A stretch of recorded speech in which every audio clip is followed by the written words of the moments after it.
శ్రీకృష్ణ పరబ్రహ్మణే నమః. శ్రీ సద్గురు పరమాత్మనే నమః. సర్వమహర్షిభ్యో నమః. ఇక పునరావృత్తి కలిగి ఉండు వారి ధూమాది మార్గమును రచించుచున్నారు. 25వ శ్లోకము. ధూమో రాత్రిస్తథా కృష్ణ షణ్మాసా దక్షిణాయనం తత్ర చాంద్రమసం జ్యోతిర్యోగి ప్రాప్య నివర్తతే. పొగ, రాత్రి, కృష్ణపక్షము, 6 నెలలు గల దక్షిణాయనము ఏ మార్గమందు గలవో ఆ మార్గమున విడలిన సకామ కర్మయోగి చంద్ర సంబంధమైన ప్రకాశము పొంది మరల వెనుకకు వచ్చుచున్నాడు, తిరిగి జన్మించుచున్నాడు. వ్యాఖ్య. జ్ఞానము ప్రకాశ రూపమైనది ఉన్న చందమున అజ్ఞానము అంధకార రూపమై ఉన్నది.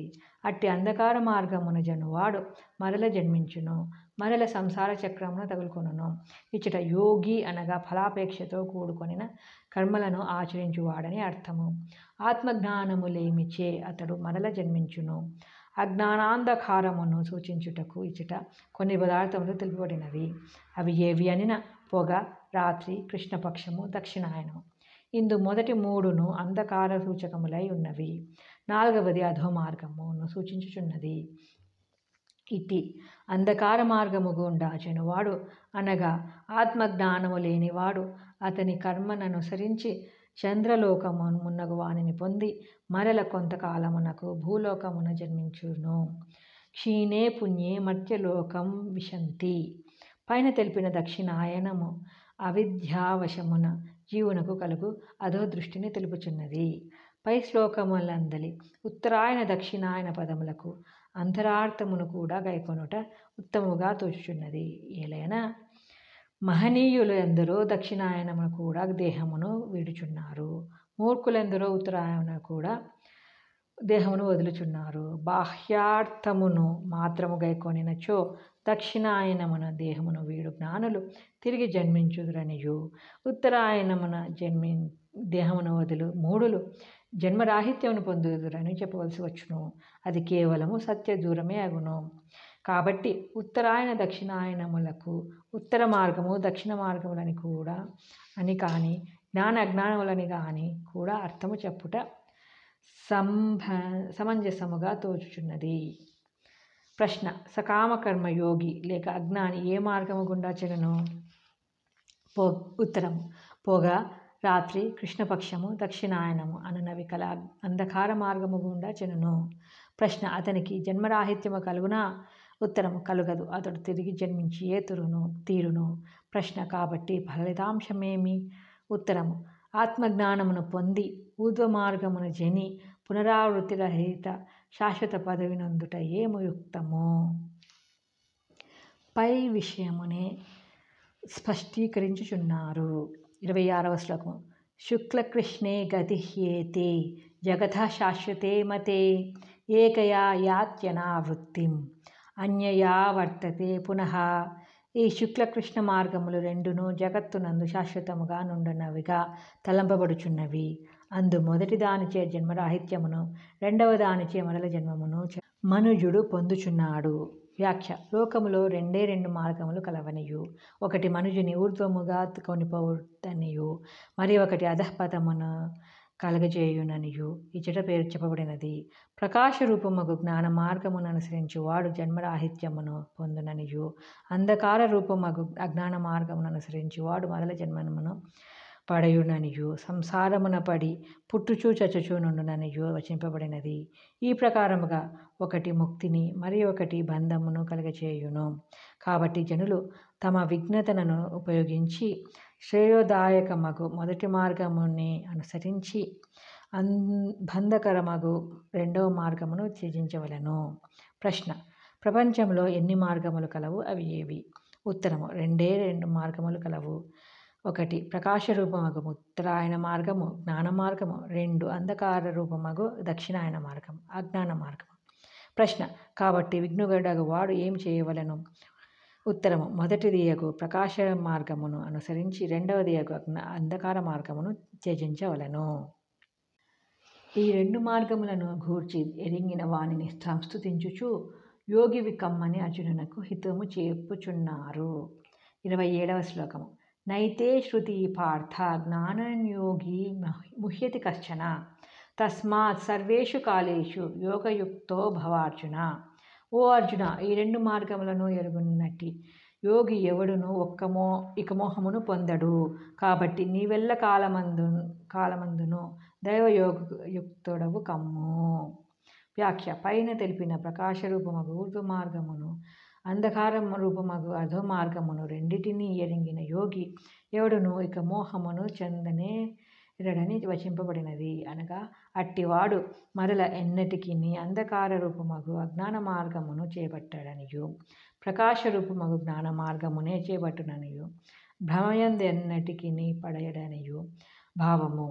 ఇది మంచిది, ఇది చెడ్డది అని తెలిపిన విఘ్నుడెన్నటికి చెడ్డదానిని కోరడు, మంచి దానిని ఆశ్రయించును. విషం దృష్ట్వామృతం దృష్ట్వా విషం త్యజతి బుద్ధిమాన్. విషమును అమృతమును చూచి బుద్ధిమంతుడగు వాడు విషమును త్యజించి అమృతమునే గ్రహించును. అట్లే ఇది ఆత్మ, ఇది అనాత్మ, ఇది ప్రకాశము, ఇది అంధకారము, ఇది మోక్షము, ఇది బంధము, ఇది జ్ఞానము, ఇది అజ్ఞానము అని తెలిసిన వాడు బంధరూపములగు వస్తువులను ఆశింపక ముక్తిప్రదములగు జ్ఞానమునే ఆశ్రయించును. కావున అట్టివాడు ఇతరుల వలె భ్రమయందు పడడని ఇచ్చట వచింపబడినది. ఈ ప్రకారముగా విచారణారూప జ్ఞానము జీవుని మరల ఎన్నటికి మోహమందు అజ్ఞానమునందు పడకుండా సంరక్షించుచున్నది. కాబట్టియే ఓ అర్జున, నీవెల్లప్పుడూ యోగనిష్ఠుడవై ఉండుము, ప్రకాశరూప బ్రహ్మ చైతన్యయుక్తుడవై యుండుము అని శ్రీకృష్ణ పరమాత్మ అర్జునుని హెచ్చరించుటకు కారణమైనది. ఇచ్చట సర్వేషు కాలేషు అని చెప్పబడినందువలన ఏ ఒకానొక సమయమునందు కాక ఎల్లవేళలయందు దైవయోగయుక్తుడవై ఉండవలనని స్పష్టపరిచినట్లయినది. ఏలయనిన ఏ క్షణమందు మనుజుడు భగవంతుని మరచునో, తన ఆత్మస్వరూపమును విస్మరించును, ఆ క్షణముననే మాయ వచ్చి ప్రవేశించి జీవునకు గొప్ప అపకారమును కలిగచేయగలదు. కావున అట్లు కావించుట మహాప్రమాద భూయిష్టమైనదని ఎరుంగవలెను. యన్ముహూర్తం క్షణమపి వాసుదేవో న చింత్యతే సా హానిస్తన్మహచ్చిద్రం సా భ్రాంతి సా చ నిష్క్రియా.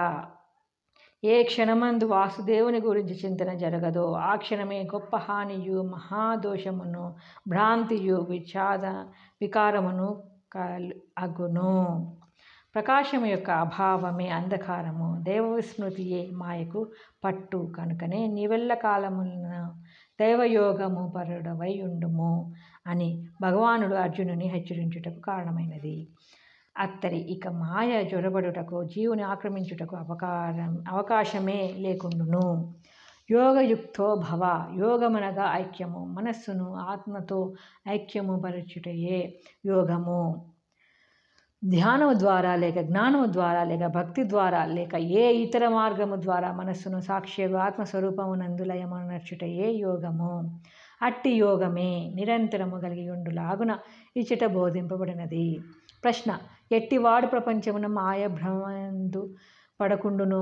ఉత్తరము. ఇది ప్రకాశ రూపమగు జ్ఞాన మార్గము, ఇది అంధకార రూపమగు అజ్ఞాన మార్గము అని ఇట్లు రెండిటిని బాగుగా తెలుసుకుని వాడు మాయా విమోహమున పడనేరడు. ప్రశ్న. కాబట్టి ముముక్షు ఏ ప్రకారము వర్తించవలను? ఉత్తరము. సర్వకాలములందును దైవచింతనపరుడై యోగయుక్తుడై ఉండవలను. ప్రశ్న. కొద్ది కాలము భగవన్నిష్ట కలిగి ఉండిన చాలదా? ఉత్తరము. చాలదు.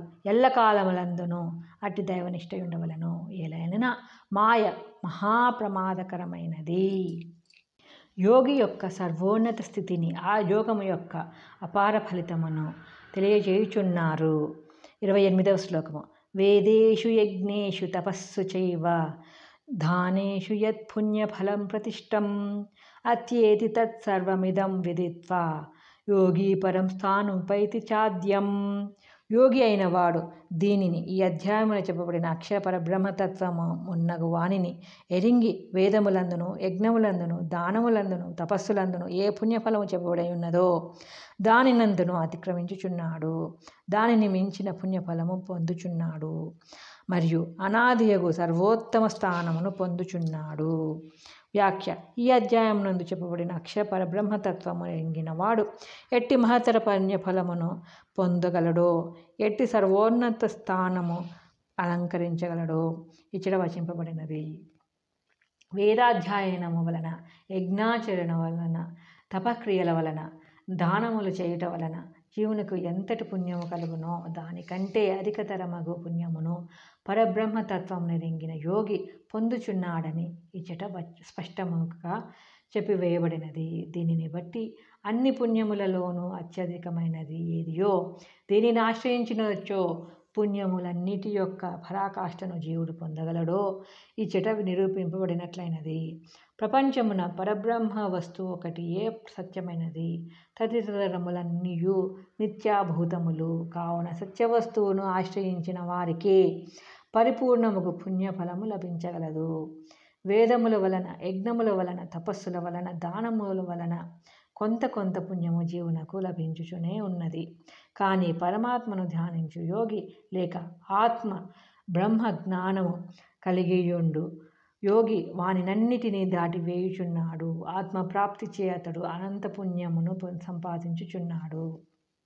సముద్రమునందు బిందువు అంతర్భూతమై ఉండును. శతే పంచాశత్ అనునట్లు 100 ఇమిడియే ఉండును. అట్లే బ్రహ్మజ్ఞానజనిత మహాపుణ్యమందు తక్కిన పుణ్యములన్నీయు అంతర్భూతములై ఉండును. పైగా ఈ చిన్ని పుణ్యములన్నీయు పుణ్య ఫలానుభవానంతరము కాలక్రమమున నశించిపోవును. కానీ బ్రహ్మానుభూతి వలన కలుగు పుణ్యము అనంతమైనది. అది ఏ కాలమునను క్షయింపదు. అది నిరతిశయమైనది. తక్కిన ఫలములన్నీయు శ్రేష్టములే అయినను ఇయ్యది శ్రేష్టతమమై వెలుగుచున్నది. కాబట్టి విఘ్నుల దాని కొరకే యత్నించవలను. లోకములో కొందరు చదువురానందువలన వేదములను అధ్యయనము చేయలేకపోవచ్చును. అర్థబలము లేనందువలన యజ్ఞాదులను ఆచరించలేకపోవచ్చును. శరీర దార్ఢ్యము లేనందుచే కఠినములైన తపస్సులు చేయలేకపోవచ్చును. బీదవారగుటచే దానములు చేయలేకపోవచ్చును.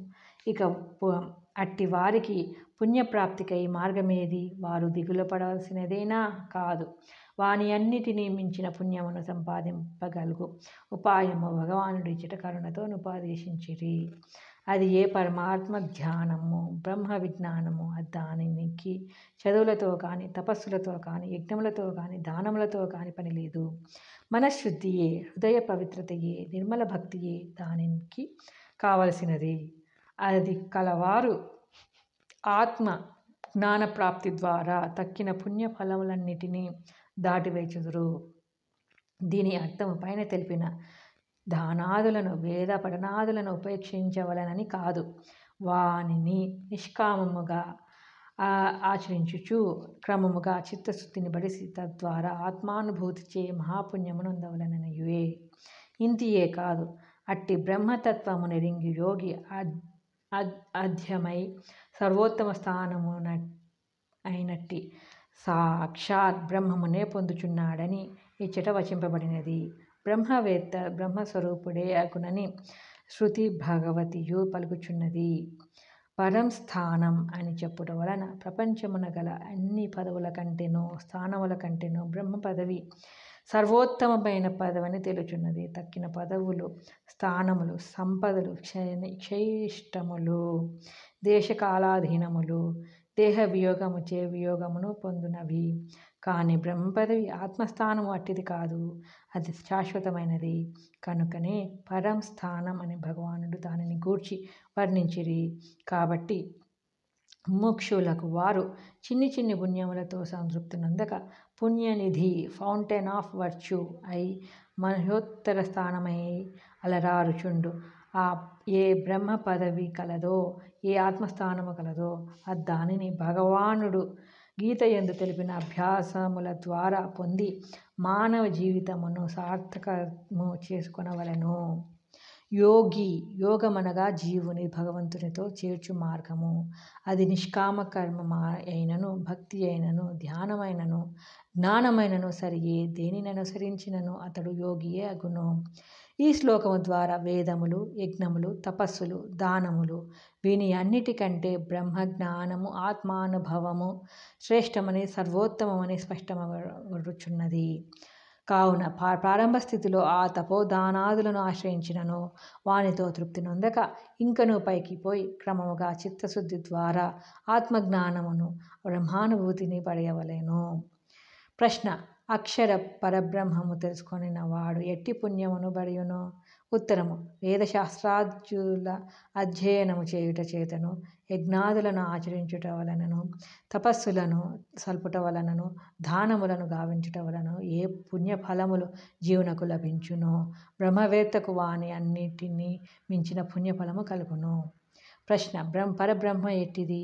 ఉత్తరము: ఆద్యస్వరూపము, సమస్తమునకు మూల కారణము, సర్వోన్నత స్థానము, అన్ని స్థానముల కంటే శ్రేష్టమైనది. ప్రశ్న: ప్రపంచంలో గల స్థానములన్నిటిలోనూ, పదవులన్నిటిలోనూ గొప్పది ఏది? ఉత్తరము: పరమాత్మ స్థానము, పరబ్రహ్మ పదవి. ప్రశ్న: అన్నిటికంటేనూ గొప్ప పుణ్యము నశించు వాడేమి చేయవలెను?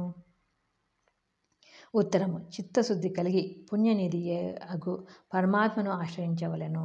దానిచే వృక్షము యొక్క మూలమును పోషించినచో శాఖా పత్రాదులన్నీయు పుష్టి నొందునట్లు సమస్త దేవతలను సమస్త పుణ్యములను ఆశ్రయించినట్లే అగును. ఓం ఇది శ్రీమద్భగవద్గీతాసూపనిషత్సు బ్రహ్మ విద్యాయాం యోగశాస్త్రే శ్రీకృష్ణార్జున సంవాదే అక్షర పరబ్రహ్మ యోగో నామ అష్టమోధ్యాయః. ఇది ఉపనిషత్ ప్రతిపాదకమును, బ్రహ్మ విద్యయు, యోగశాస్త్రమును, శ్రీకృష్ణార్జున సంవాదమును అనగు శ్రీ భగవద్గీతయందు అక్షర పరబ్రహ్మ యోగమును 8వ అధ్యాయము. ఓం తత్సత్.